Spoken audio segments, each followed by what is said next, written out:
Yo, serius lah. OnePlus Reno 16 Okay, so in all seriousness, ini adalah leaks and rumours. Dengar sini baik, leaks and rumours sahaja untuk Oppo Reno 16. Dan dekat sini dia ada tulis lah, tak lama lagi dia akan launch dekat China. But yang aku paling risau, dia punya spek. Sebab kalau kau tengok spek dia, dia sama dengan Oppo Find X9s. Dan kalau dia betul-betul ikut, follow the same spec as the China version, memang habis lah, bye-bye lah sales untuk Oppo Find X9s.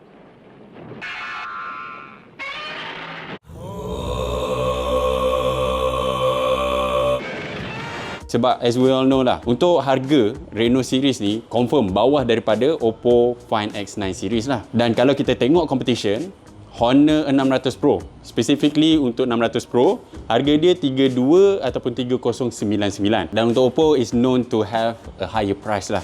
So untuk anggaran aku 34 3599. Aku tak rasa dia akan letak 3699 sebab is too close to Oppo Find X9s, and you know, kalau dia terlampau dekat sangat, dah confirm lah sales Find X9s akan drop. Tapi I want to be surprised. I want the spec of the Oppo Reno 16 Pro kali ni ikut sama dengan China version.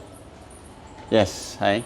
Okay, tadi ada customer. Tapi aku nak tahu daripada korang, apa pendapat korang dengan first design dia, dan juga korang nak tak spek global kali ni sama dengan China?